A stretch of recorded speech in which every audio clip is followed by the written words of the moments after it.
Good evening, everybody, and we are live at episode 13. I have my co-host, Mike Kados. Mike, how you doing tonight? Doing good, Rick. Doing good. It was a great week, great weekend of sports. Indeed, and this podcast is about you. You for the fans, by the fans. Podcast share your experiences, tell your stories, your passions, what it is about sports that unites you, that brings you along, and we want to share those experiences to our viewers, and we want you to come on board and share those with us. So tonight we have a great show for you. It's brought to you by the producers of the Play the Field Dating. And Mike, take it away. Yes. So as Rick mentioned, it's the producers of this show is Playing the Field. Playing the Field is a social network for sports fans. It's a platform for sports fans to come on and connect with other sports fans for a variety of reasons. You could connect with somebody just to be a friend with, to talk, to just, shoot the heck with and talk about, the latest in their favorite teams, or, talk about the NBA playoffs, talk about the NHL playoffs that are going on, talk about the trade deadline that just passed. You could also find people to go to games with when that's a possibility again, that is. You could also find people to set up a recreational softball league or a pickup basketball game or a golf foursome or a tennis match, what have you. And then you could also go on there to find your MVP, a romantic connection, a romantic partner that shares in the same lifestyle, the sports fan lifestyle that you live, the sports passion. You both have that in common. And on playthefielddating.com, it's only a 100% sports fan. So you don't have to go and mess around with all the other apps that are out there and keep swiping until you find somebody that's a sports fan. Everyone is on there. The profiles are in the shape of a trading card in your favorite team's colors. So it's right there, front and center, in your face, and you know exactly what you're going to get when you sign up for playthefielddating.com. Use promo code FANEXPERIENCE so they know that you came from this show. And we're going to get the party started here. Like you said, rolling. Episode 13. It's my lucky number. So let's go. Let's get this rolling. So let's get this going. A lot going on this weekend, obviously, with Major League Baseball trade deadline, the NBA. But let's start with the NBA. We had a bunch of series finish up. Obviously, the Lakers wiped out Portland after losing game one. We have the Clippers beating the Mavericks in 6 games. We also have, the Boston Celtics advancing, sweeping the Philadelphia 76ers, and obviously the Miami Heat sweeping the Pacers, and the Milwaukee beating Orlando. So we got a lot of interesting series coming up in the semifinal rounds right now. A game 7 going on right now between Denver and Utah, where Denver's up 8. So it's pretty interesting. Right now the Miami Heat in the East are the team with some momentum.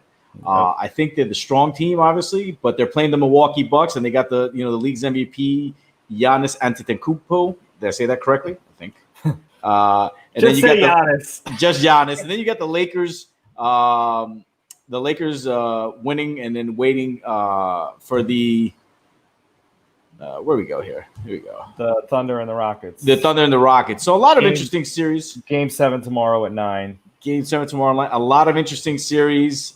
Your thoughts on how the playoffs are advancing, and what do you see playing out in the next week? Yeah. So the Lakers, they got off to that 0-1 start, real quick, and didn't look very good, and then they just took control of the series from there, like we touched on last week. Kobe's doing some magic. But they're definitely fighting hard over there. So they look like they're in command right now. Mm-hmm. And they have a nice little break, which sometimes it could hurt teams, sometimes it helps them. But a grueling 7-game series never really helps a lot of teams.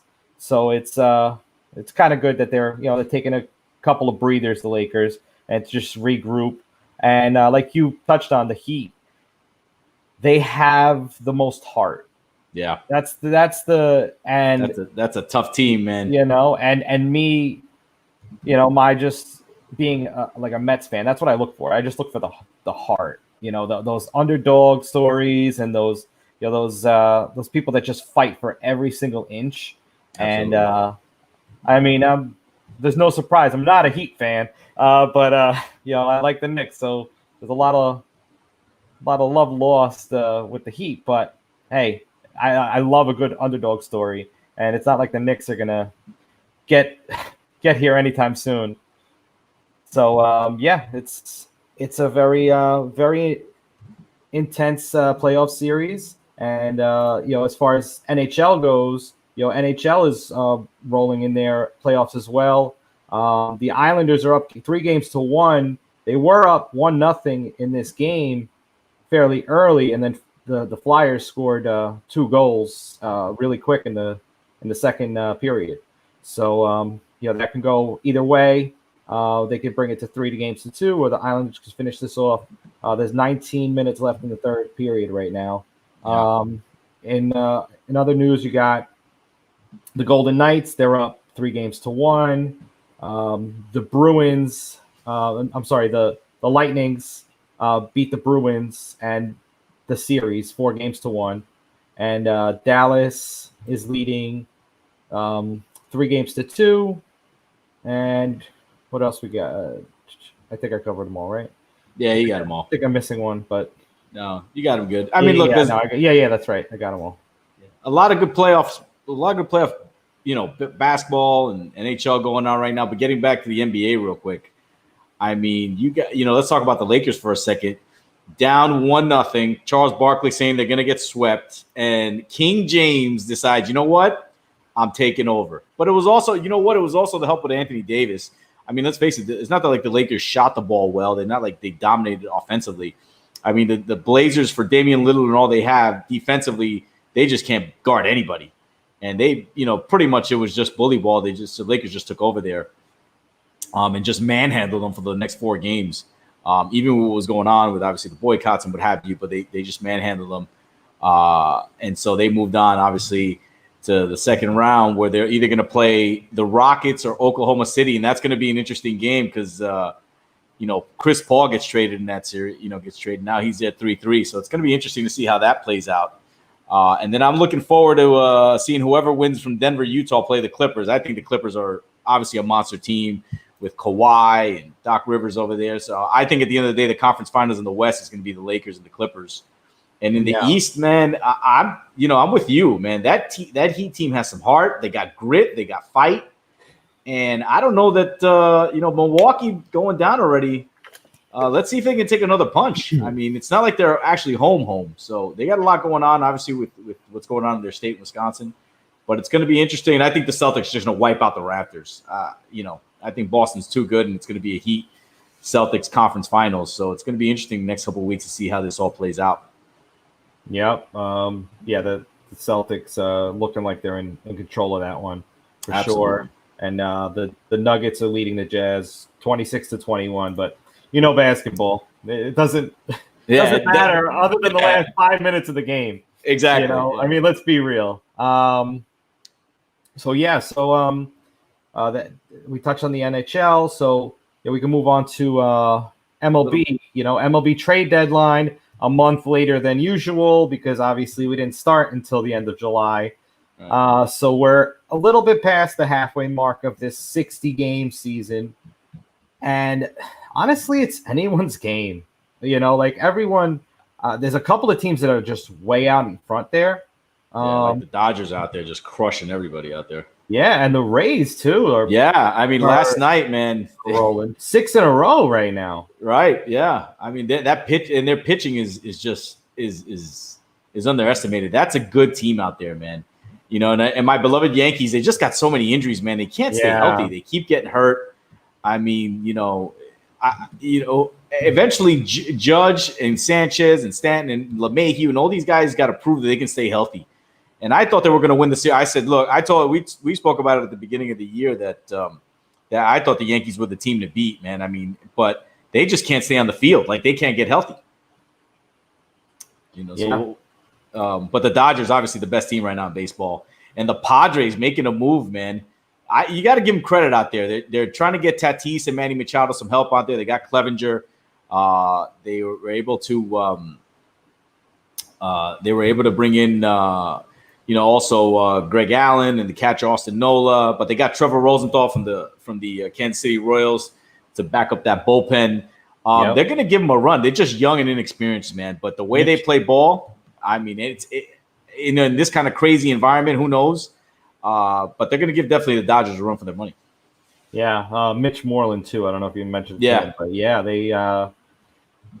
they definitely made out on this trade deadline, and they didn't really trade too many of their prospects. Only like one notable one, I think it was. So that's great, and obviously they're having a phenomenal season beginning of this season. I don't think anyone really predicted that. I know that they signed, they signed some good hitters and some good players, but nobody was expecting this. Yeah, nobody saw it coming. But let's touch on my Mets for a second. So they ended up making a couple of moves as well. Yeah. I don't know if it was a little bit of the hand of their potential new owner, who is in exclusive negotiation talks right now. Yeah. But Steve Cohen, it's looking more and more likely that he's going to become the new owner of the New York Mets. There's nothing official yet, but all we know is for sure A-Rod and J-Lo, or J-Rod as my co-host likes to call them, they dropped out of the race. They just can't play with the money that's on the table and in Cohen's pockets. He's worth $16 billion, and it's going to be hard to play ball when you got somebody with the deep pockets like that. And A-Rod and J-Lo were only putting up like what, 200 million, 300 million out of the whole thing. Yeah, 300 million of their own money. Yeah, and then obviously a lot of backers to bring it up to 1.8. I think they maybe got it up to 2 at one point, 2 billion. Yeah. But it's a lot of scrounging just to match his offer, and all he has to do is drop $1 more on the table, and it's and everyone's still scrambling. They're gonna have to go on GoFundMe to exactly. But there was a lot of they were trying to use also a lot of debt. They were trying to borrow some money, and I think at the end of the day, it makes sense for the Mets to have Cohen come in there, clean up the finances, drop the cash in there, and just all of a sudden just become a contender right away. Yeah, I mean that's the smart play, and I think Met fans are going to be really excited about that, about him to become the owner. Yeah. So we'll touch more on the Mets in a second, but we want to bring on our guest now. Now joining us is Hanna Saliba. Hey guys, how are you? Oh, Hanna, how's it going? How are you? And thanks for joining us. Good. Thanks for having me. I'm good. How are you guys? Doing good. Great. Absolutely. Rick has that Yankee hat on, all right? We have already. Yeah. Oh, we're going to get into it. We're going to get into it. Yeah. So ahead, we were, so obviously we were just talking about the Mets. So, we could touch on the fact that, you worked for the Mets at one point, and you became a Mets fan through working for them. So, what do you feel about them this season? The Yoenis Cespedes opting out, Stroman opting out. Now you got some trade deadline moves, and obviously Steve Cohen, the big news in Mets in Mets town. Definitely. Well, first and foremost, during these times now, I think health and safety comes first for a lot of people and families. So it's understandable for a lot of players to opt out. Obviously, going about it the right way would be the best. Out of respect, I'd say, for a lot of your teammates, your fans, everybody that's involved in the organization. But for me, honestly, this is the first year that I'll say it's been tough watching two baseball teams, especially when they play at the same time sometimes. So it's and I'll tell you this, and a lot of people that, whether you're a Mets fan, you grew up one, or even worked for them at one point, once a Met, always a Met. They have that dedication. It's the fans, whether we're winning, we have a 14 winning game streak, or we lost the last 10. They still have the same energy. They just have heart, they're passionate. They gave me that energy and that motivation to come in every day. So that was a very fun time for me.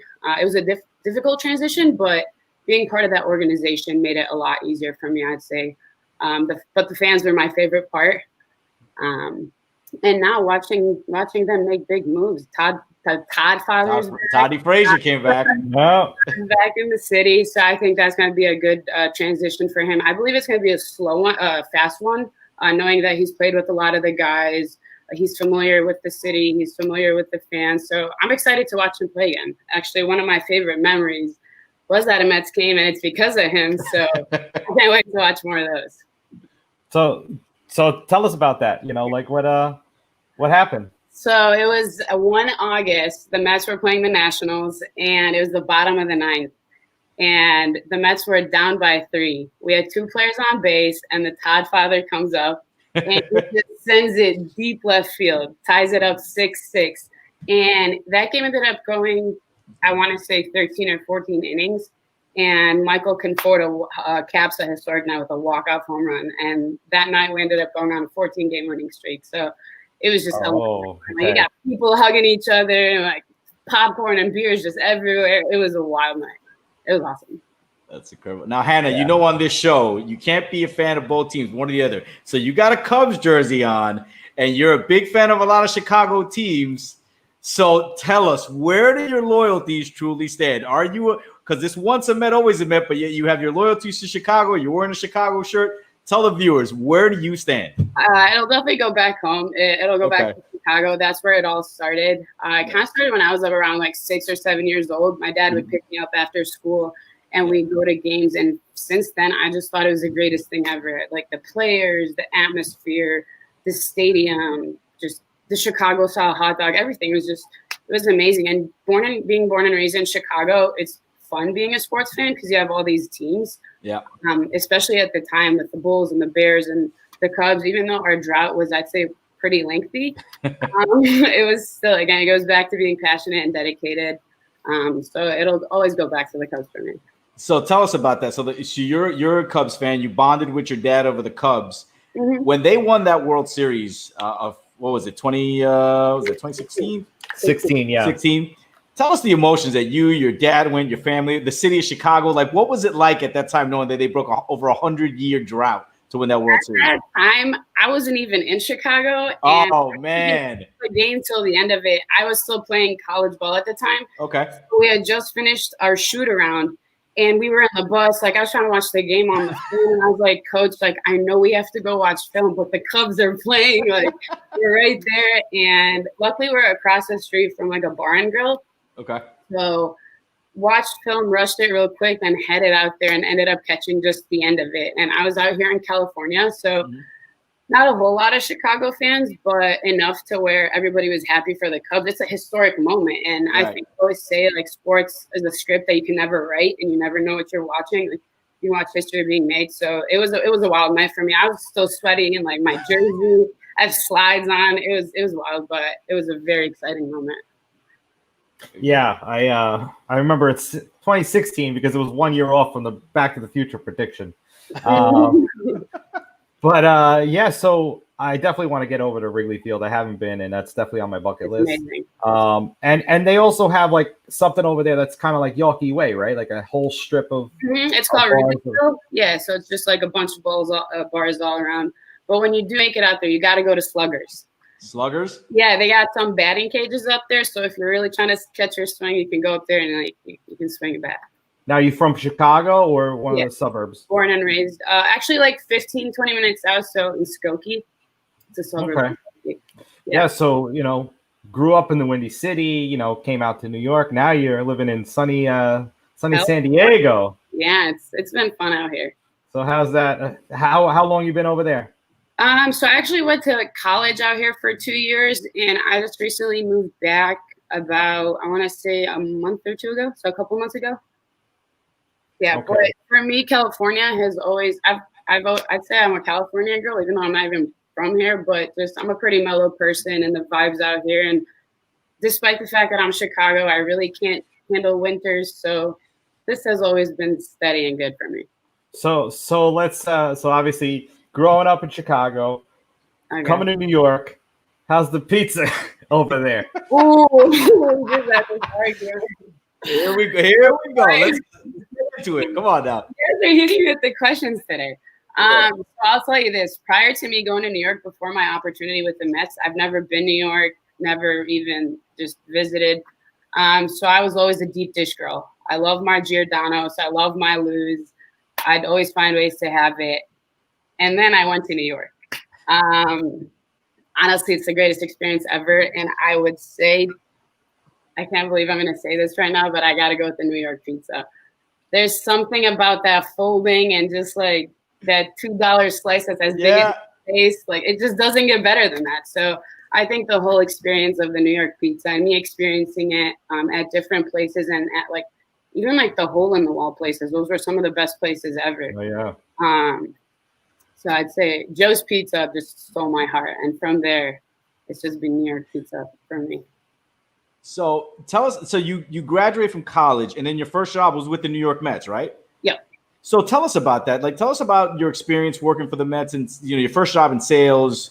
You come into New York, a big city, and you go to work for the New York Mets professional baseball. Like, what was that? What was that moment like, the experience that you had working for the Wilpons over there? Full transparency, Rick, it was the scariest transition of my life, but it was hands down my favorite one. Okay. One, like I mentioned earlier, I've never been there before. And at the time, my goal was to get in the sports industry. I didn't care how, where, or what. Like, it can be in the middle of I don't care, like a town. I wanted to make it happen. And it was in New York. So I was scared at the time, but at the same time, I knew it was a blessing and a very big opportunity that not a lot of people get. So I was here at the time and I made the big leap, and it was actually, I had to pack my bags and get there in less than 2 weeks to join the April class. And anxiety was just going through the roof. Like, it was getting used to the people, the industry, making sure I'm doing what's right of me, like making sure I'm growing. But at the same time, like, something I always stress is mental health is extremely important. So at that same time, that work-life balance is good for me. So really just keeping a good head on my shoulders. And it was tough, but the people that I was with, my coworkers, the coaches, everybody that I was a part of in that organization made it so easy for me. And at the end of the day, I knew that long-term, if I didn't really like it here, there's always opportunity elsewhere. And that's something they also expressed to me. So them giving me the tools that I needed, professionally and on a personal level, if I ever needed anybody, if I needed somebody to talk to, always had somebody there. And I was growing every single day. I was learning something new. And Mets fans and just New Yorkers, with all due respect, are not the nicest people. Hey, I know. I'll say respectful way they build character. Yeah. So working with Mets fans and New Yorkers, I'd say, and they always say, if you make it in New York, you can make it anywhere. Yeah. And that's everything. And it's so true. But it was really about just sticking to my passion, to sports, commitment, looking at the bigger picture, knowing that, hey, I'm going to make it in this industry. I got to lean on the people that are here for me, just get out of my comfort zone. I had to do stuff I've never done before. And I was like, this is the only way you're going to be successful. And I figured from there, I was like, at the end of the day, I may never see you again, but at the same time, I might see you every day because I might change your life and you may change mine. And I've had a lot of Mets fans that really reminded me of why I do what I do. And I'll say sports sales is just a different type of sales. It's amazing. And you don't really have to do a whole lot of selling. It sells itself. Exactly. Yeah.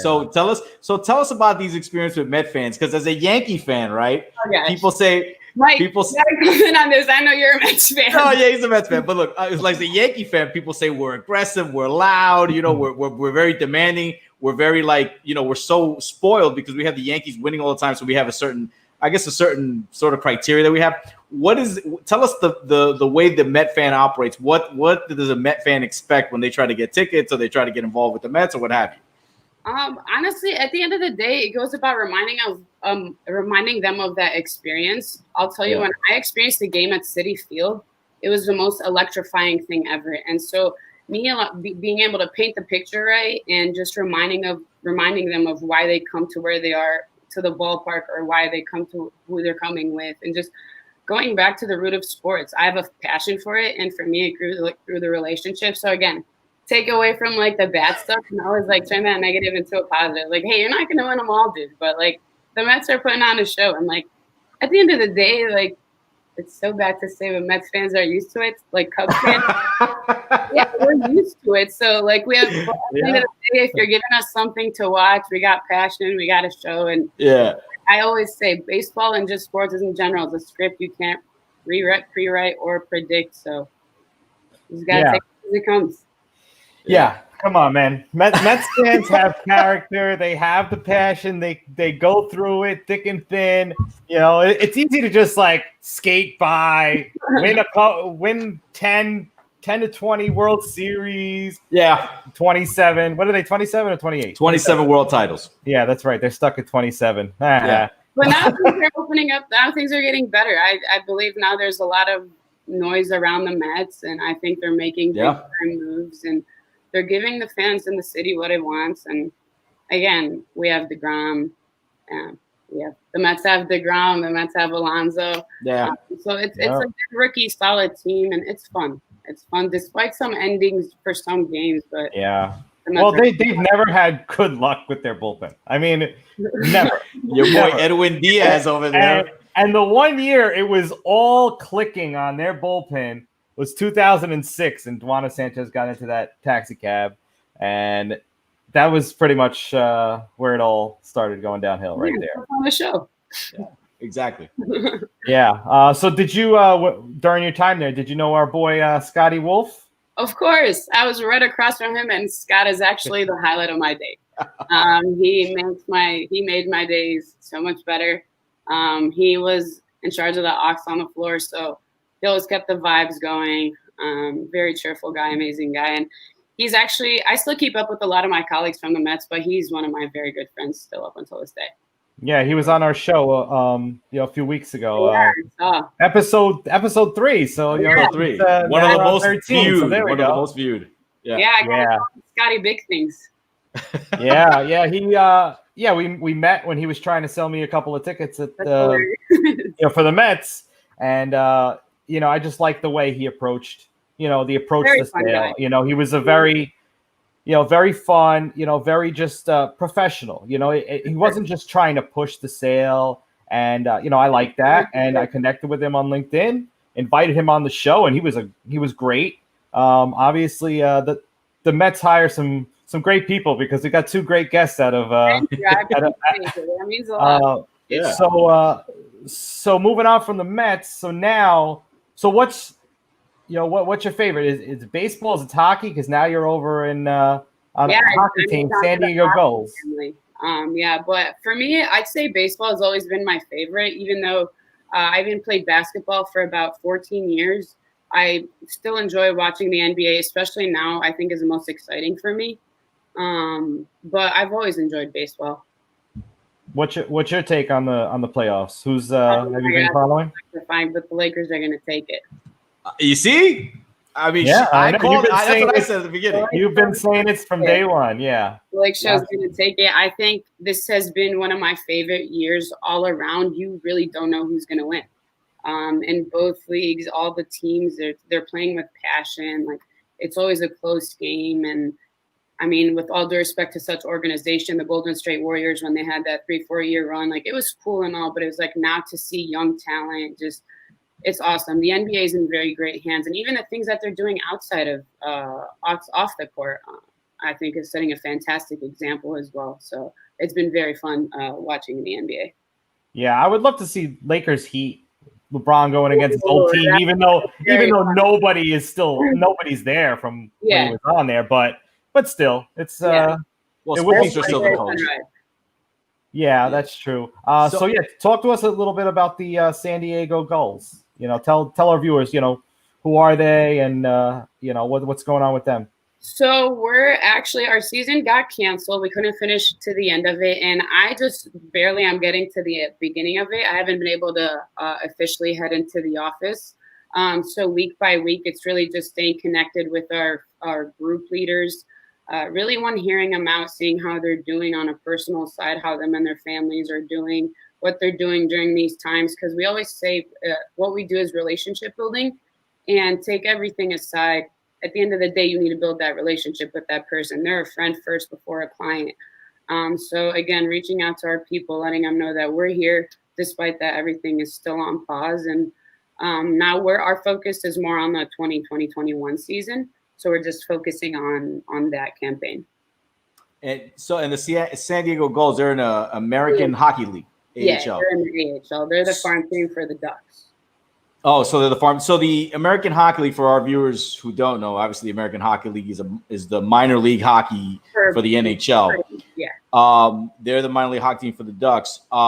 Tell us about the team, their prospects, how they look for the upcoming season. Are they one of the top teams in the AHL? They are. I'll tell you this, prior to me heading into taking this opportunity, I wasn't very familiar with the AHL, and it goes back to when looking to break into this industry, never focused on just the league or the team. So I'm just starting to get into it. For the Gulls, every team, just like every other team, they're always looking to get the top, provide the city with top talent, whether in the front office or on the rink. They're always looking to give the city what they want, especially down in San Diego. You got a lot of Gulls fans, and even out in Orange County, you still have some dedicated fans that will make that 1 hour, hour and a half trip to make it down there. So I'd say they're just like any other team, always looking for the best, always trying to do the best and get better every single season and learn from every single season. And you talk about the fans. Obviously, New York fans are rabid fans, they're passionate fans, but obviously Southern California, and I lived there. I was there for 3 years back, like 20. I was stationed at Miramar, so right up to 15 over there. So the air station over there. But, I know California's a little more laid back. They're a little more chill. Obviously, New York fans, just a little bit. Yeah. New York fans, a little more rabid. So is that the difference between the fan base, or is it a little more, it's just more relaxed? They're more like, I can go to the beach or whatever it is, Oh my God, it is very relaxed. And I'll tell you, the moment I learned that was, I'm a big Blackhawks fan, and I watched the Blackhawks and the Ducks play, and watching a game in Chicago with all these Looney Tunes that I like to call the Blackhawks. And then you come here to Orange County or Anaheim and you're watching the Ducks. Great organization, fantastic team. Sure. But the fans weren't as crazy. So I was like, what's going on here? Like, we got a good game. Like, it's 1-1, 2-1. Like, it was a good game. And I just had to realize, like, oh, wait, you're in a very mellow city, very mellow area. People are just chilling, hanging out, drinking their beer. And then you have me being in Chicago. Like, that's all I have to say. So it's a fun transition. I think it's awesome to see like the dedicated Mets fan, like Pin Man, and then you come to the Ducks, and then you see just like an average Joe wearing a regular Ducks t-shirt. So it's a different. Don't forget about Cowbell Man. Come on now, who can forget that? And the chugger. Let's not forget the chugger. No, I don't know if she knows the chugger. You know who the chugger is? I don't think so. No. So the chugger would sit up in like up in the fifth, like 502s, 5:30, and every inning, this guy would just pound a beer down, like two beer, and everybody be like chug, chug, chug, chug, chug. It was great. He's doing it right. Hey, Mets fans, again, they build character. Yeah. What was it? I think it was about like 9 years ago or something. We bought like a Friday package. It was like 13 games or something like that. Yeah. And it was great. We sat up there, last row, right behind us was the skyline. It was really fun. All season really. But yeah, so Citi Field is one of my favorite ballparks because going back to your point, Mike, you can be sitting in 533 and have the greatest experience of your life because it's loud. The way the stadium is built, I can't compare to Shea and City, but you can't. No, you can't. Citi Field's amazing. Yeah, I agree. I still miss Shea. It was a dump, but it was our dump, as we like to say. There's still a lot of history in Shea, but Citi Field is so much more, family friendly. You can walk anywhere, watch the game. You don't even have to be in your seat. And that's the beauty. Yes, the food. The food's great. Well, that's where I got introduced to Shake Shack, and it's been a wrap ever since. That's crazy. Do they have any Shake Shacks over there in San Diego? No, thank God we have In-N-Out. Oh yeah, that's right. You guys got In-N-Out. Yeah, that's the good stuff. That's the whole comparison, and with all due respect again, but the In-N-Out burger just has my heart. You think so? I don't know. I'm with her on that. I love In-N-Out, but I don't know if it could take the Shake Shack. Let me put you on this idea, Mike. It's the freshness. It's only 3-something. Fresh fruit every day. They don't have a freezer, so your meat's fresh. It's only not even $3.95 with some fries on the side. Do you get the animal burger? What's that? The Animal House? Well, not all the time because it's a little much, but you got to go with In-N-Out. Did you you got the secret menu memorized? They have a secret menu over there, right? That on the secret menu is the grilled cheese, but even then, what they do is I'll tell you the secret. it's only 2 buns and cheese in the middle. So anyway. Yeah, Hanna, let me ask you this. Let's talk about your college career for a second here, aside from sales. And so you were a college basketball player. You even played on the Lebanese national team at a young age, at 16 years old, and won a gold medal. Tell us a little bit about that. So it was my family's Lebanese. Just kind of a little history on myself. So freshman year of high school, we made the move to head out to Lebanon, and I stayed there from freshman to senior year. And I was playing in middle school, so basketball was something I wanted to continue. And my first opportunity was the Lebanese national team under 18, and I was 16 at the time, and that's where I had gotten my first gold medal. And I just enjoyed the experience, just playing all these different countries. And we had to be kind of like this during these times. We had to quarantine for 2 months in this it was like a big bubble. Like how the NBA has it. Yeah. So same system. All the teams are there. So we still got to interact with all different countries and meeting all these different people from some of the poorest countries to some of the richest countries, and seeing and hearing a lot of the players and where they grew up. That was always fun. And then that opportunity led me to win this guy right here. As you can see him, for the Lebanese national team over 18. And that was another experience for me because I was the youngest one.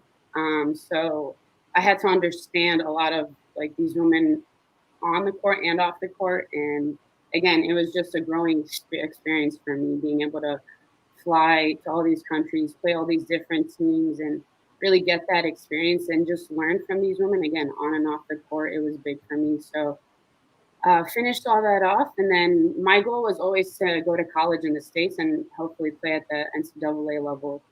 So I decided to make my way out here. Started at a junior college, played at Saddleback for 2 years out here in Orange County.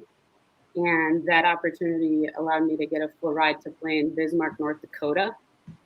So that was another big transition for me. But at the same time, it was looking at the bigger picture. I got a full ride. It was only 2 years of my life. Prior to that, I couldn't even tell you where North Dakota was on the map. But again, it's one of those things. It was an opportunity. I took it. And again, it was the greatest opportunity ever. I met some of the greatest people, some of my best friends that I'll be pretty much seeing soon, attending their weddings.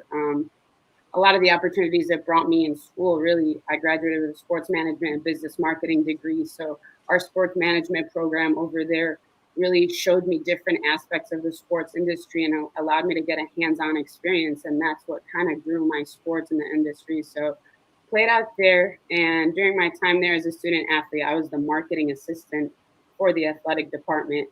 So that's when I had started to transition my sports and business career and kind of seeing what I wanted to do. And I've always had a passion for business and sports and kind of mixed it together. So I never thought sales was going to be it, but it was one of those things where sales kind of found me. But all those opportunities here and there were out of nowhere, and I had to go everywhere pretty much. Yeah. But again, it was all for opportunity. I don't regret it one bit. It helped me. 100%. Video freeze on you or no? Okay. I got her. There she is. All right. Yeah. Awesome. Okay. Yeah, and so for our viewers, most of our viewers, obviously, they're in New York. We're growing our community. We're growing our subscribership. We're growing our viewership. But tell the people who have never, ever would ever step into North Dakota or Bismarck or whatever, what is that experience like? You get to North Dakota, there's no buildings. There's what's that like to live there for 2 years? There's only one building, and it's the tallest one. And there's actually a law that they're not allowed to build a building taller than that building. Wow. I'll tell you, I went to North Dakota. There's absolutely nothing there. I saw like maybe 2, 3 stoplights. But again, it's about the people. It was the Yeah. people that made it, the people that made it easy for me. It was a very tough time being in at one of the coldest points in the world. At one point, it was like negative 24 degrees, and I had, My God. yeah, I had to question if I liked basketball at that point. I was like, what am I doing here? And then it goes back to you're only there for a short period of time. Yeah. I had to take all that frustration, focus it more on basketball, focus more on school, and then again, just literally talk to myself and tell myself, Hannah, this is not forever. Like, you got this, and this is only going to get you better. And I'll tell you, I found out that the pride and joy of North Dakota is Dots pretzels. So if you're ever at a store, they actually sell them out here at Bevmo and Total Wine and More. So you should probably check them out. They're pretty good. All right. That's about the only thing you have out there. Good people, Dots pretzels, and a whole lot of beer. There you go. There you go. What else you need? Okay, so we're running against the clock here, but so you mentioned that your teammates, you're going to be going to their weddings, and just talk about that, that sports, that bond that that sports just creates, that you become like best friends with these people. For sure. At one point, they're the people you go to battle with. You're there every single day. Being a student athlete, you spend the majority of your time with those people. And there are some that you're not going to get along with, but there are some that are just going to be there for you. And some of my teammates and some of my best friends now, they were there for me. Again, I moved from California to North Dakota. Like, at the time, with all due respect, again, who wanted to do that? So that was a tough transition in itself. I had to get used to that. And again, it was leaning on those people, finding the right ones that are going to be there for me, kind of the ones that had the same vision as me, want the same things as me. And from there, just growing with those people professionally and personally. It's just always been, I've been blessed and thankful to have such people around me. So it's all about really leaning on them, trusting them, and growing with them, because those relationships are hands down some of the greatest relationships. And even again, professionally working at the Mets, I have hands on some of my greatest friendships from over there too. I had colleagues that had to push me, that had to get me out of my comfort zone. They had to tell me how it is, and those are things I appreciated. And I'm like, those are people that care for you and want what's best for you. So sports have built some of the greatest relationships for me, and I can't wait to continue to grow some more through them. Yeah, sports is the world's greatest unifier, and it's just so easy to to get along with other people, even if you got a Yankee fan over here that likes to what are we doing to bust my chops. Yeah, this guy, exactly. Final one for me, Hannah. Final one for me. So I sometimes life comes full circle. You're in California now. You're working for the Gulls. I'm sure you're going to be there for a while. I asked this to Scotty when he was there. Where do you see yourself 5 years from now? Can you see yourself? I mean, I know you love California. It's nice up there, Orange County. But can you see yourself in a few years going back to Chicago and maybe working for one of the teams, whether it be the Blackhawks or the Bulls, or maybe even the Cubbies, be like a director of sales or like a VP of business operations? Do you see that in your future? I will tell you this: as much as I love California, I love the sunny weather, I love the vibe here. But for me, the next 10 years are my career. And my dream has always been to sell and work for such organization, or whether it was to sell sales or even just work with an organization like the Cubs. It was a note that I wrote back, I want to say in 2014 or 15, I still have it in my notes. And it was the Chicago Cubs, the Blackhawks, the Colts, and the Padres. Those are three organizations that are at the top of my list. But again, for me, it's opportunity. And clearly, I went to North Dakota for an opportunity. I'm going to go anywhere for an opportunity. But working and being part of the Chicago Cubs organization has always been a goal and dream of mine. And hopefully, with hard work, passion, and commitment, we can make it happen. Absolutely. So if anybody out there is watching from the Cubs or the Padres or the Colts, find Hannah and make sure you hire her for your VP of business sales. Yeah, absolutely. Her personality jumps up right off the page, man. Yeah, absolutely. Right, moving forward, I'm going to bring you guys to the interview. Hey, we'll come as long as it's not in North Dakota. Exactly. Yes, not up there. I don't want to get stuck at one of the red lights, one of the 3 red lights that we're gonna have in the whole state. They last for like 5-10 minutes, so you're good off. That's crazy. Yeah. So last one here. So I saw that you've only dated sports fans. So the good news is we have a dating app that's only for sports fans. If you ever feel like coming out and trying it, but playthefielddating.com. And we always want to end on this, so we want to help people find their MVP, whatever that is, whether it's a friend, a teammate, a game buddy, or a romantic partner. Who is your current MVP? Not putting you on the spot or anything. Myself. Okay. I don't really have one. I'm not in a relationship, but I would say my dad right now. He's one I look up to, and especially the bond that we have growing up through sports. We are different, but sports was the one thing that brought us together, and he's pushed me in very unique and creative ways. And him being there for me through everything in sports and even in my career, being supportive for me to move. And I'm his only child and his only daughter for that matter. So being comfortable and strong enough to have the confidence to let me go to college on my own and go to North Dakota and go to California and go to New York. Those are things that are not easy. So I'd say for me right now, he's my number one. Awesome. Great answer. See, you had that answer already. Come on, we got that. Dad, if you're watching, she's great. Awesome. Yeah, props to Dad as well. And yeah, I'm a father of 2 girls, so I could. God bless. Yeah, thank you. Girl dad. We love a girl.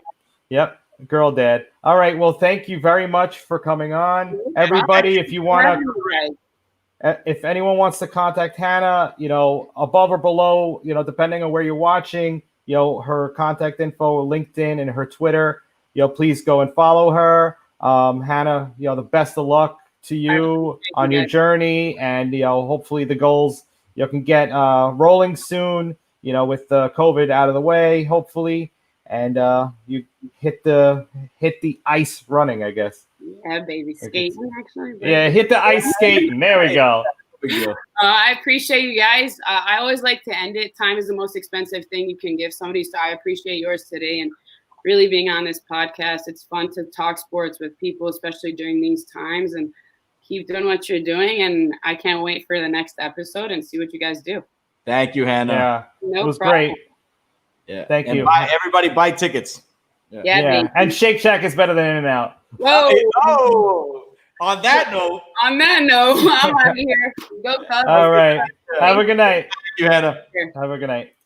She was awesome, man. Oh yeah, she was great. Oh, I definitely the Mets breed perfection. I mean, come on, Scotty Wolf, Hanna. We just got. I'll give the Mets credit. They know how to find talent. Yeah, can they find a team though? No, I mean that they can't do. The Mets can't do that. Hey, if we're gonna get awesome guests on, I'll take it. I would like a World Series championship at one point, but I could settle for awesome guests for the time being. I don't see your Mets. Your Mets got a lot of issues right now, man. You got a lot going on over there. All right, so now let's get to the NFC East. We've been talking about the teams. Yep. So we got over the last couple of weeks, NFC West and AFC West. Yeah. So 9 days. AFC and NFC Central. AFC. 9 days. 9 days until the start of the regular season. So this is our last region to attack, NFC East, and on Thursday, our beloved Jets in the AFC East. We saved the best for last, everybody. Yeah, misery and agony on that day. All right, so let's start it with, we're in New York, so let's start it with New York. All right, why start not? with the Giants. So the New York or New Jersey, whatever you want to say. No, it's the New York Giants. So their over/under is 6 even. All right, so it's a tough one. So they start off Monday Night Football, 13 days from today? Yeah. Versus Pittsburgh in Meadowlands. I mean, I think don't know. We gave that one to Pittsburgh. Yeah, because I don't know. You know, they cut our boy Chris Angulo. Not happy with that. Yes, I forgot. Yeah. We were supposed to open the show with that one. Yeah, but our first guest, our boy Christian Angulo, who we, thank you for coming on our show, and we're pulling for you. They cut him unfortunately over the weekend. He will get a shot somewhere else. Yeah, the kid is humble. He's a hard worker. He's always learning. So we wish nothing but the best for Christian, and hope he could find a landing spot somewhere else in the league soon. Yeah, he's just a young kid, man. He's got this is a tough time for a lot of undrafted free agents. He can't. I mean, he's not playing in like a game. He doesn't have that game experience. He's 6'2", runs a 4.4 40. I mean, he'll get a shot somewhere. Chris, we're pulling for you, and hopefully you'll get another opportunity in the league. So, all the best to you, man. The Giants did, sign Logan Ryan, ex-Patriot, ex-Titan.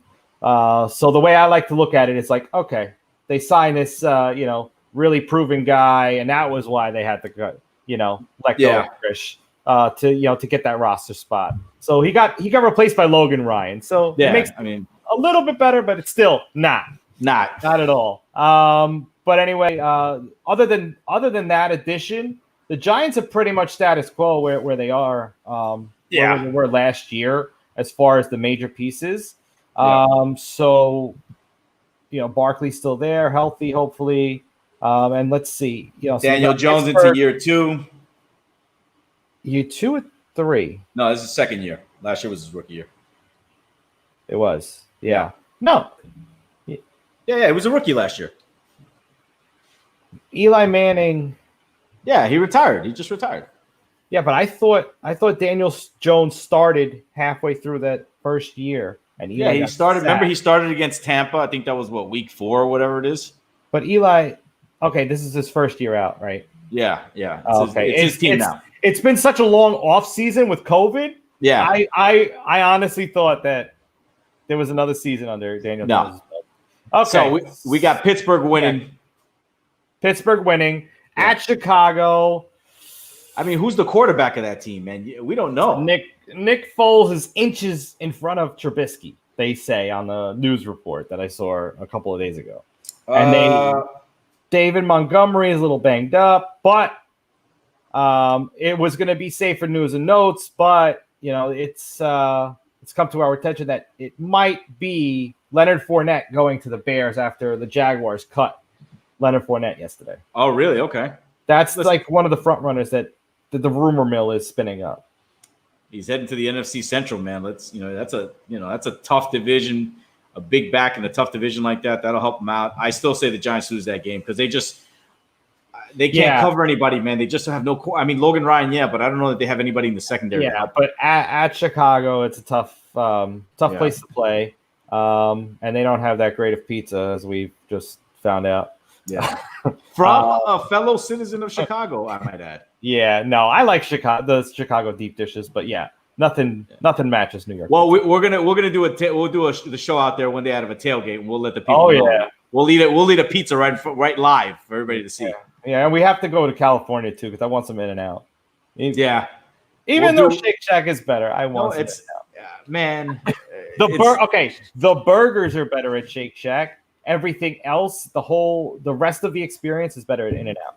Yeah, no, I think In-N-Out burgers are just something else. I mean, it's a shame that they don't open one here on the East Coast.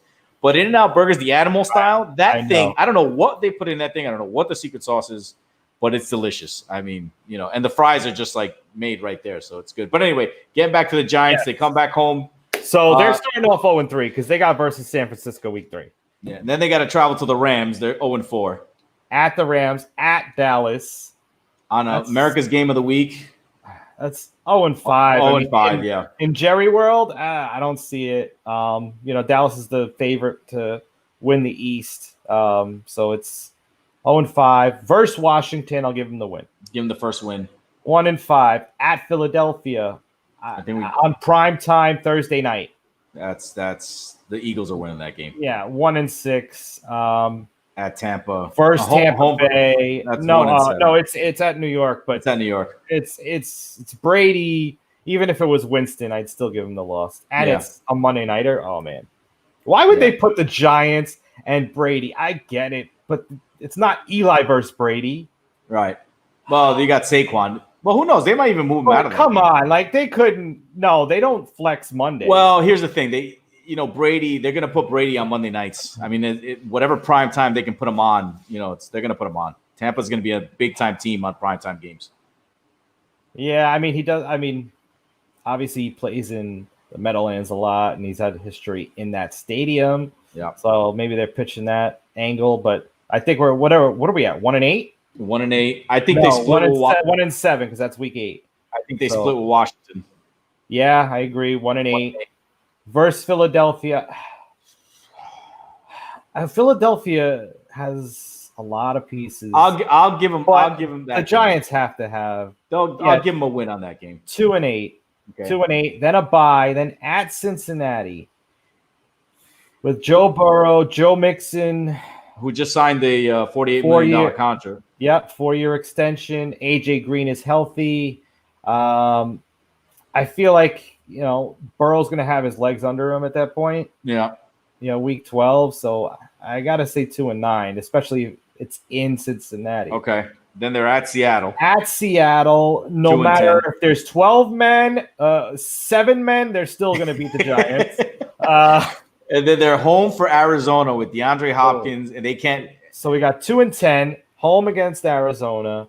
2-11 because I don't know who they can't cover anybody. Yeah, 2-11. Then we got Baker Mayfield coming to town with OBJ coming back. OBJ is going to put on a show. He's going to put on a show. No doubt about it. He's going to go back to his long lost fiance, the kicking net. Yeah. And say hello. 2-12. At Baltimore. Okay, you're not beating Lamar Jackson. 2-3. And then they're home for Dallas. I think they win that game. Oh my goodness. 3-13. It's gonna be a rough year for the Giants, man. You think they win against Dallas? I mean, if Dallas sits people by that point. Yeah. I don't listen. See them. If the Cowboys get off to a rough start, I mean, if McCarthy does not get them off to a good start, I can see it being a long year for the Cowboys, and especially for Dak. He's trying to get a new contract. If he doesn't play well, man, if he's putrid in the first 4 or 5 games, I mean, it could go off the rails real quick for the Cowboys. Well, let's go with the Cowboys. All right. They added CD Lamb, rookie wide receiver, who takes his burner phone away from his girlfriend on draft day. Gerald McCoy gets hurt. And if CD Lamb's girlfriend is watching, you can join playthefielddating.com.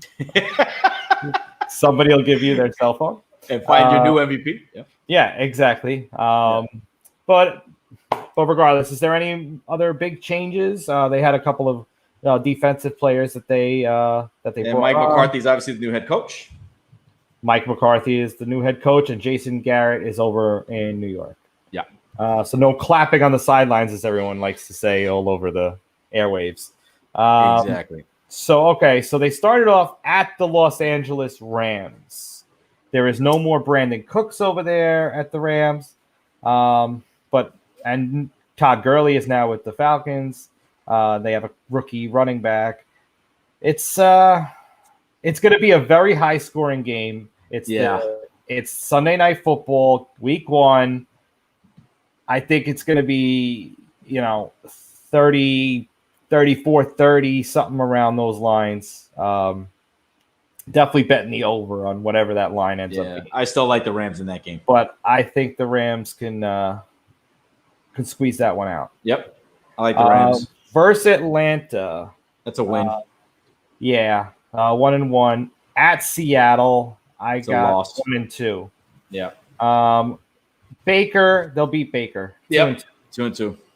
The Giants, we already gave them that one, 3-2. Mm-hmm.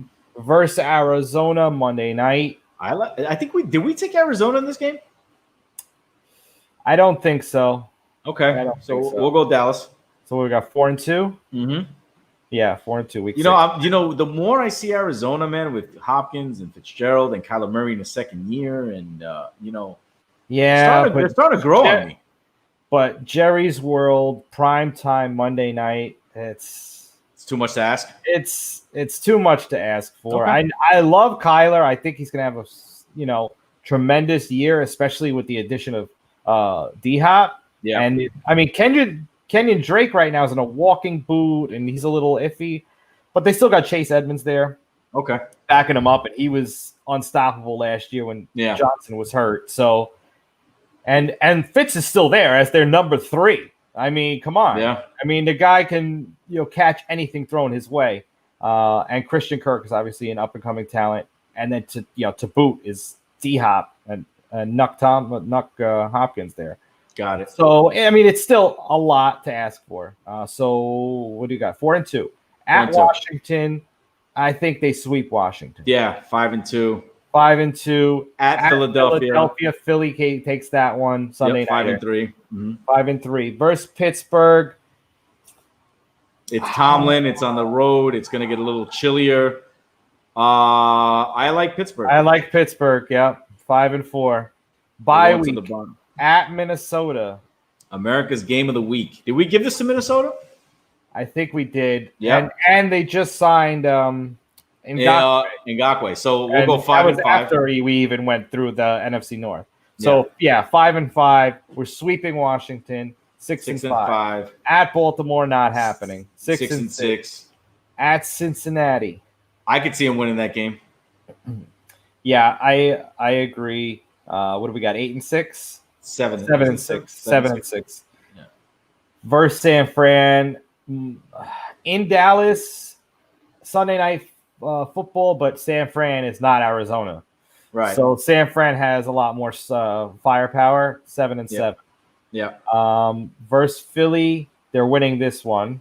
Okay. 8-7. And you gave the Giants the win here. So 8-8. We got 8-8, and they fall short of their 9.5 over under. And I felt like we were pretty fair. I think so. I mean, look, some of the teams that are playing, they're just not going to be able to match up. And we gave them the win against Arizona. Yeah. So, and we still got the 8-8. Yeah, I don't see him matching up, man.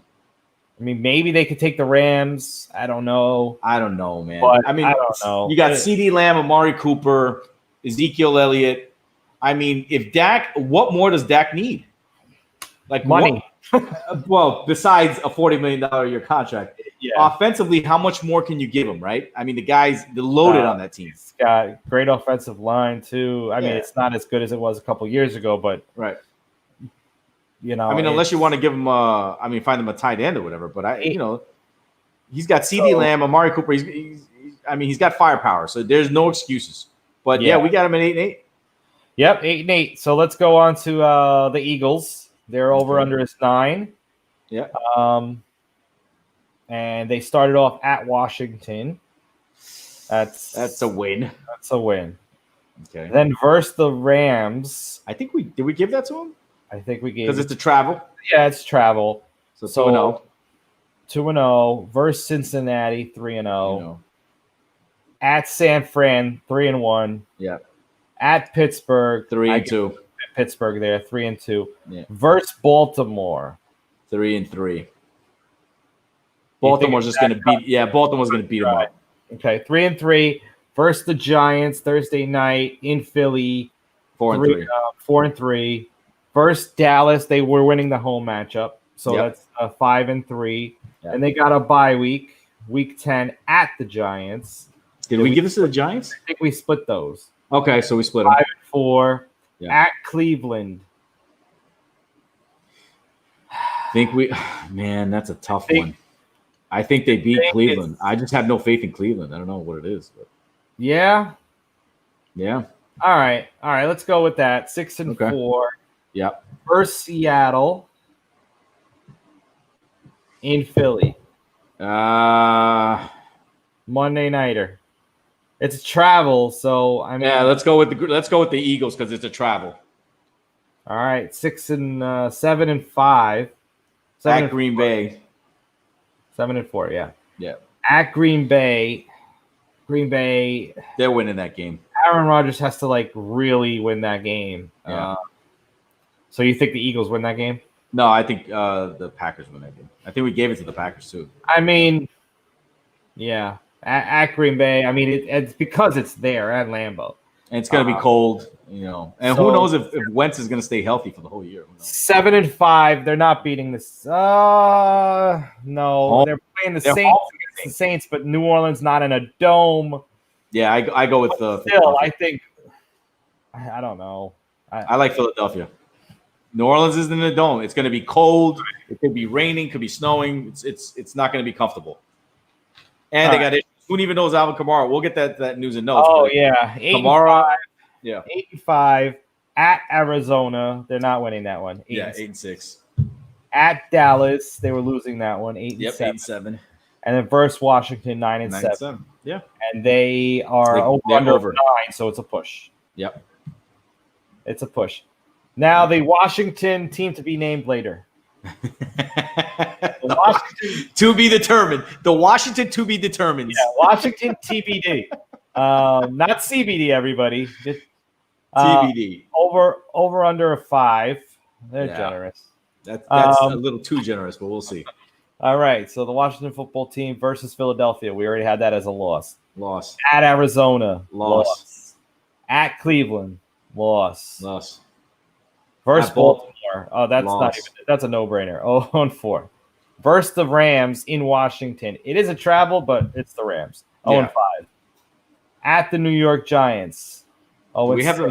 Oh, do we have them splitting? Okay. We have them splitting, but that one's at the Giants. So we got 0-6. Okay. First, Dallas. Dallas we had sweeping, correct? Yep. So 0-7. 0-7, and then they go to a bye week. First, the Giants. Fresh off a bye week, they get a win. 1-7. Yeah. At Detroit, 1-8. No, really? 1-8. Yeah, not 1-8. Okay, 1-8.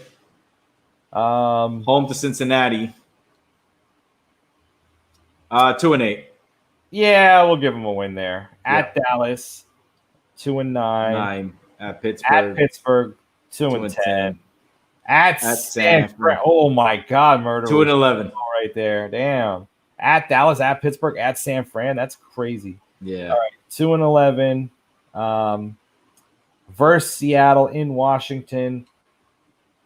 Even if it's a travel, Seattle has much firepower. 2-12. 2-12 versus Carolina. CMC could roll over them. Mm-hmm. Granted, he's still playing at that point. 2-12 at Philadelphia. 2-13. No, 2-14. 2-14. Sorry. Yeah, they don't even get to the 5. Yeah. It looks like so. Cowboys, Giants, and the Washington football team couldn't even come close to their over under. The Eagles went to the push. Yeah, it's interesting. Yeah, man. it's always a fun division though. That's always a fun division. That NFC East. It is, but they're just bad. I mean, right? I mean, the Eagles went to the Super Bowl a few years ago, and now look at them, man. Yeah, it's who's the best of the worst. Exactly. That's exactly. Yeah, but remember, what was it? Not even 5 years ago, the NFC West was, like horrible. 7-9 went into the playoffs, and now you have a juggernaut in the Niners. You got Seattle there. You got Arizona, and obviously the Rams too. They're not. They're nothing to scoff at, even though they're a couple. They're still in their little Super Bowl hangover phase from a couple of years ago, but still a lot of firepower in that division. And just 5 years ago, there was a 7-9 team making the playoffs. Exactly. And it just turned around. But NFC is going to be interesting. I mean, McCarthy. I don't know that Dallas can win this division, man. So now too much variables there. So now that we finished all the NFC, right, and the over-unders, who's your favorite to win the NFC? I still got to go with the 49ers. That's the best team out there right now. You got Jimmy Garoppolo out there. Defensively, they're tough. It's got to be the Niners or the Seahawks. It's gonna come down to the NFC West. I'm still going with the 49ers. They're just a good team. They got a bad taste in their mouth from last year. What happened in the Super Bowl? They were up 27-10 in the fourth quarter and somehow lost. I still don't know how they lost that game. I mean, really. I mean, you have the best defense of football, and I still don't know how. But I get Patrick Mahomes is special. But I think the Niners go back. That's why he got paid $500 million. Yeah, exactly. And why I don't know why Mike McCagnon, the Jets passed on him, taking Jamal Adams in the 6th round. Look where we are. We could have had Mahomes, but I don't want to get into that. Or Hannah, tell me what happened to your Bears and trading up to take Mitchell Trubisky, who is not even going to start this year. And Patrick Mahomes goes to the Chiefs at 10, and, well, the rest is history. So, yeah. Anyway. Okay, so San Francisco 49ers. San Francisco 49ers. What about you? Like I said, it's between the Niners and the Seahawks. I don't see it going anywhere else. Okay. But I would give the edge to the Niners as well because the defense is great. I mean, they have a couple of injuries over there in wide receiver, but their running game and the coach and the defense, it's a lot. It's a lot to overcome for all the other teams in the league. Yeah.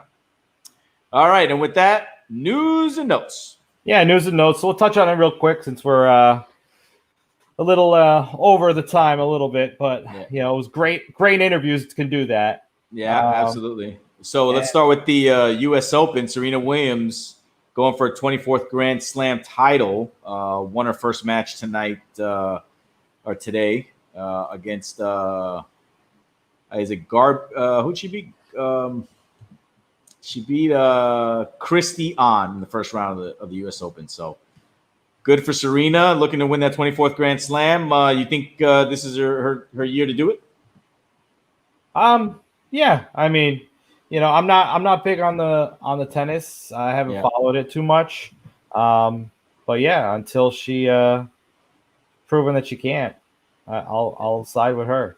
Yeah, I love Serena, man. She is just unbelievable talent, man. I hope she does win the 24th for the game, for herself, all the work she's put into it. I'm rooting for her. So I'm just taking a look at the NHL, and the Islanders and Flyers are in overtime 3-3. Ah, interesting. Yeah. So our boy Scotty Wolf out there. Yeah, Scotty, I'm sure he's not watching our show. I can tell you that much right now because we know what he does in crucial moments. He doesn't even talk to anybody. Yeah. So he's hibernating somewhere. He must have stopped talking to somebody because the Islanders were losing and now they're tied. So something must be working over there. But yeah, good luck to the Islanders. Let's see if they can pull this one out. NBA, the Nuggets are up 5. They're still in the third quarter. Like we said, last 5 minutes of the game is the only thing that really matters there. NFL news. So we touched on Leonard Fournette, got cut by the Jaguars. That's a 3 years move. ago, drafted, highly touted prospect coming out. Yeah. And too many injuries. He had a lot of off the field issues, on the field issues. I mean, the guy just walked off the field once or twice. I mean, the Jaguars of 3 years ago, I mean, they were a step away from going to the Super Bowl, and now they're like, banging on Devil's doorstep. I don't know what happened. They just completely imploded. That London trip a couple of years ago was just the icing on the cake there because would they get kicked out of a bar for not paying their tab or like the bouncer threw them out or something crazy that honestly did not need to happen with grown adults and just totally just imploding and going on tilt if you want to call it that. But yeah, Jalen Ramsey's in the Rams now. Blake Bortles. I don't even know out of the league. I don't even know where he is. Why he was in the league to begin with, but yeah, I mean that guy was drafted third. They made it to the AFC Championship game against the Patriots. So, but that team is a team of the past. It's long. It's incredible. They were a half away from going to the Super Bowl with Blake Bortles on that team. Yeah, and they could not score. I mean, they just in that game. They couldn't score. Brady, remember, that was the game that Brady, he cut his thumb. And I read a story today where Brady, during that week of practice, when he handed the ball off, actually he had his thumb hyperextended and just tore the bottom of the skin, like to the point where it was like down to the tendon and the bone. And he thought like his career was over. And they had to call a doctor to suture it up. And Brady played that game literally with like 25 sutures or whatever it was. I mean, that's incredible, the amount of pain that he had to endure to get through that game. But they were a half away, and then ever since then, like you said, they just imploded. You know, Doug Marrone and that whole organization, you know, with Tom Coughlin at the presidency up there. It's just Jalen Ramsey gone, Leonard Fournette leaving, Blake Bortles, who knows where he is. I mean, it's just been a complete disaster. Calais Campbell now is with the Ravens. Yeah. I mean, it's amazing how in 3 short years that thing just fell apart. It's incredible. Ngakwe's now in Minnesota. I mean, it's incredible, you know. And but it goes to show, man, in the NFL, man, nobody's like the Patriots. These dynasties last very few years. So when you get that window, man, you got to take advantage of it. Yeah. So, but also you got our Alvin Kamara with the Saints requesting a trade. Yeah. Which is interesting because he's one of their best players. And it looks like, they're just at a contract impasse, and he's done. He wants out of there. So, listen, I would take him up here with the Jets. I mean, if we could find a way to get rid of Le'Veon, I'd take him up here. Well, of course, I would certainly take him, but is Gase going to use him the right way? Does Gase even like him? Yeah, I mean like Bell, and he's got he has like a love affair with Frank Gore, and I get it. Frank Gore is Mr. Reliable, but he's not really going to go out there and hit home runs for you. No. He'll be there whenever you need to call on him. Right. But, we don't need 2 yards. No. We don't need 2 yards of play. Le'Veon Bell, I don't know. It just, there's so much animosity. There's so much tension between, Gase and Bell. And it's just unnecessary drama. We got getting some love here. Oh, awesome! Thank you, PJ. Thank you very much, PJ. When are you going to come on the show? Please come on the show one day. Yeah, PJ, come on the show. And so we what were we talking? Yeah, the Bell thing. The Bell situation. Yeah, I mean, it's amazing. Gase just, I don't know what it is. It's like if this guy's. Like if somebody doesn't like him, or he doesn't like somebody, like he doesn't use it. I don't know, man. I just don't know what. I'm exasperated at this point. Like I don't know what else is with this dude. And the Jets made a trade for Kalen Ballage last week, and his physical failed his physical, and they had to reverse the trade. So Gase was probably like pissed off because he liked Kalen Ballage back in Miami, and he probably really wanted to use him, and then. He failed the physical, and it's just he's trying to find ways to pretty much get Bell out of there. I don't know. Yeah. Well, listen. Another note in the NFL: the Kansas City Chiefs received their Super Bowl rings. Okay. And I'm looking at these things, and my God, man, like. I've never seen these things. Every year, these Super Bowl rings get bigger and bigger, man. I mean, they look like championship belts almost. It's crazy. Oh, yeah. So it's fascinating. I could show you what a championship belt looks like. Yeah, I know they're I get it. You're the two-time fantasy football league champion. I get it. Like that one year you made me get rid of the Saints defense, and my hopes. And I didn't even get in the playoffs that year. I didn't make you get. Come on, man. You were like, you know what? Choose the defense. Team. You run your own. You got some stones to say that one, man. You're like, if I were you, I'd get rid of the Saints defense and go. I'm like, all right. You know what? My buddy's telling me, you know what? Let me go with that. And what happens? That week, I think they had like 41 points or something like that. It is what it is. I won't bring it up again. Yeah, PJ, the coveted fantasy belt. Yeah, it's going to stay here another year. So 2 years in a row and going for number 3. Just finished my draft the other day. I didn't draft Leonard Fournette. I didn't draft Alvin Kamara. So I don't have to worry about that nonsense for the next few weeks. Let's see what shapes up with those. But, got a pretty good team, and let's see what happens. It's going to be a long season. It's going to be an interesting season with everything with COVID related. So let's see how it all plays out and see if there's any boycotts and stuff in the NFL. We still don't know about that either. Exactly. All right. Well, that wraps it up for episode 13 of the Fan Experience Podcast. I'd like to thank our guest, Hanna Saliba, for coming on tonight. And for all of you watching, thank you. Join us on Thursday, 9 p.m. for episode 14. Should be a blast. Who do we have on Thursday night? I think it's Andrew. I have to double check, though. Okay. Well, we'll double check. We'll put it out there on Instagram and Facebook and LinkedIn for you guys to see the next episode. And we hope to see you Thursday, 9 p.m. We'll go over the AFC East as well. As always, best for last. As always, everybody, stay safe and have a good one. Peace. Have a good night, everybody.